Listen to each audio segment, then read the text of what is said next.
History by the Hour, Episode 11, 18 Minutes to Disaster. The date is May 7th, 1915. The world is at war. Across Europe, millions of soldiers are fighting and dying in the trenches of the First World War. Entire nations have been consumed by a conflict unlike anything humanity has ever seen. Machine guns, artillery, poison gas. The modern age has transformed warfare into something far more deadly than anyone imagined. But on this spring afternoon, hundreds of miles away from the battlefield, nearly 2,000 passengers are enjoying what appears to be a routine voyage across the Atlantic Ocean. They are aboard one of the most famous ships in the world, the RMS Lusitania, a floating palace, a symbol of luxury, a symbol of speed, and a symbol of confidence in an age of technological progress. For many on board, the journey is nearly over. The coast of Ireland is approaching. Liverpool is within reach. Families are making plans. Businessmen are preparing for meetings. Children are excited to see land again. Few realize that beneath the surface of the Atlantic, a German submarine is watching. And within minutes, the Lusitania will become one of the most infamous maritime disasters in history. A disaster that unfolds in just 18 minutes. Earlier that week, when the Lusitania departed New York, not everyone felt comfortable. Germany had already declared the waters surrounding Britain a war zone. Newspaper advertisements warned travelers that ships entering the area could be attacked. Some passengers cancelled their trips. Others laughed off the warnings. After all, the Lusitania was one of the fastest ocean liners afloat. Many believed no submarine could catch her. Others simply refused to believe Germany would attack a passenger ship carrying civilians. Life aboard the Lusitania quickly settled into routine. Passengers dined in elegant restaurants, walked the decks, played cards, read newspapers. The atmosphere remained relaxed. The war felt distant, far away, almost unreal. But every day the ship moved closer to danger. Morning of May 7th. The final day of the voyage begins peacefully. The sea is calm, the weather is clear, passengers gather for breakfast. Crew members continue normal operations. Everything appears routine. Captain William Turner knows the danger posed by German submarines. Warnings have been received. Precautions have been discussed. Yet the Lusitania continues toward Ireland. Most passengers remain unaware of how close the threat truly is. For them, the voyage is nearly complete. Within hours, they expect to be safely ashore. A hunter beneath the waves. Not far away, a German U-boat patrols the coastline. Its commander, Walter Schwieger, scans the horizon. The submarine has already been hunting ships in the area. Fuel is running low. Torpedoes are limited. Then something appears in the distance. A massive vessel, large, fast, unmistakable. The Lusitania, one of the most famous ships on Earth. Schwieger immediately recognizes the opportunity. The submarine begins maneuvering. Calculations are made. Distances are measured. The crew prepares a torpedo. The attack is set in motion. Above them, nobody aboard the Lusitania notices. Passengers continue walking the decks. Some admire the coastline, others enjoy the fresh air, completely unaware that history is closing in. 2:10 p.m. At approximately 2:10 in the afternoon, everything changes. A torpedo launches from the submarine. It races silently through the water. Seconds later, it strikes. The explosion tears into the starboard side of the ship. A massive shockwave rips through the Lusitania. Passengers are thrown from chairs, windows shatter, steam erupts from damaged compartments. For a moment, confusion spreads. People freeze. Many cannot understand what has happened. Then panic begins. The ship immediately starts listing to one side. Crew members rush toward their stations. Orders echo through corridors. Passengers flood into hallways. Mothers grab children. People race for life jackets. The situation is already critical. But what happens next shocks even experienced sailors. The Lusitania begins sinking far faster than anyone thought possible. The first 5 minutes. Within minutes, the ship develops a severe list. Walking becomes difficult.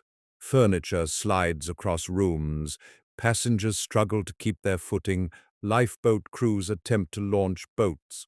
But the angle of the ship makes everything harder. Some boats crash against the hull. Others spill passengers into the sea. Every passing minute reduces the chances of survival. The realization spreads rapidly. This is not another maritime emergency. The Lusitania is dying, and she is dying quickly. Panic on the Atlantic. As the ship continues listing to starboard, panic spreads across every deck. The explosion itself had lasted only seconds. The confusion that follows feels endless. Passengers rush through corridors searching for loved ones. Some are still trying to understand what happened. Others already know the Lusitania is sinking, and she is sinking far too quickly. Crew members race from station to station, attempting to organize evacuations. Orders are shouted over the noise, but fear is spreading faster than instructions. Many passengers have never been aboard a ship during an emergency. Some struggle to put on life jackets. Others carry too much luggage, unwilling to abandon possessions gathered over a lifetime. One crewman reportedly shouts for passengers to leave everything behind. Time is more valuable than any suitcase, more valuable than any jewel, more valuable than any possession on board. Yet panic makes people irrational. Some refuse to believe the ship can actually sink. After all, only minutes ago they were eating lunch, walking the decks, reading books, planning for tomorrow. Now tomorrow feels uncertain. The growing list of the ship creates new dangers. Hallways become tilted. Staircases become difficult to climb. Passengers stumble and fall. Children become separated from parents. Friends lose sight of one another in the chaos. Throughout the vessel, people begin making impossible decisions. Should they remain aboard and wait for instructions? Or should they jump into the cold Atlantic while they still can? Neither option feels safe. Neither option feels survivable. Above deck, the scene grows increasingly desperate. Lifeboats are lowered. Some launch successfully. Many do not. The angle of the ship causes several boats to swing violently. Passengers tumble into the water. Others become trapped beneath descending boats. What should have been an orderly evacuation begins breaking down. Every passing minute reduces the chances of survival. The sea below fills with debris, chairs, wood, luggage, pieces of the ship itself, and scattered among it all are people desperately trying to stay afloat. Some passengers stand frozen in disbelief. Others pray openly. Several witnesses later describe the scene as surreal. The weather remains calm, the sky remains clear. There is no storm, no giant wave. Only a beautiful afternoon interrupted by sudden catastrophe. That contrast makes the disaster even more haunting. The ocean appears peaceful, yet beneath the surface, death is everywhere. Far below, the German submarine continues observing. The attack has succeeded beyond expectation. No second torpedo is needed. The Lusitania is already dying. Back on board, crew members continue fighting for every possible minute. But the ship is no longer responding. The damage is too severe. Water floods through compartments faster than pumps can remove it. The bow continues dropping. The list continues increasing. And a terrible truth becomes impossible to ignore. The Lusitania is not going to make it to shore. It is not going to remain afloat until help arrives. It is not going to survive the afternoon. The passengers may not know exactly how much time remains. But they know one thing: every second counts. And with every passing moment, the Atlantic moves closer to claiming one of the greatest ocean liners ever built. 10 minutes. 10 minutes after the torpedo strike, chaos dominates the ship. Passengers crowd the decks.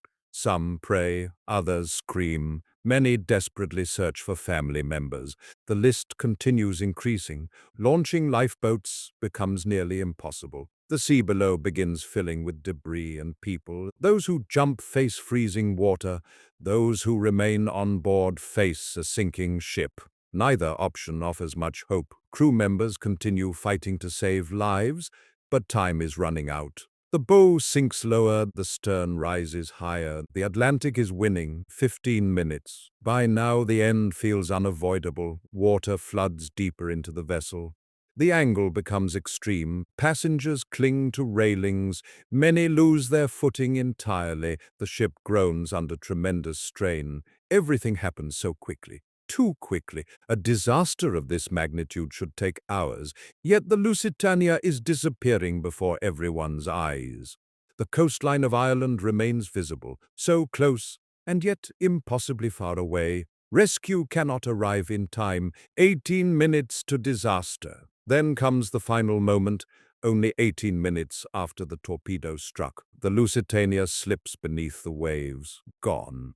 One of the greatest ocean liners in the world vanishes into the Atlantic Ocean. Nearly 1,200 people lose their lives. Among them are families, children, travelers, ordinary civilians caught in the machinery of war. The speed of the sinking shocks the world.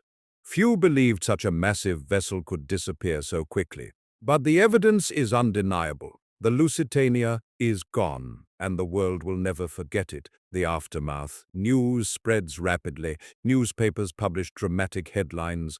Public outrage erupts. Questions are asked across Europe and America. Why was a passenger ship attacked? Could the tragedy have been prevented? What role did the war play in the disaster? The sinking becomes one of the defining moments of World War I. While the United States does not immediately enter the conflict, public opinion begins shifting. The disaster leaves a scar on the national consciousness.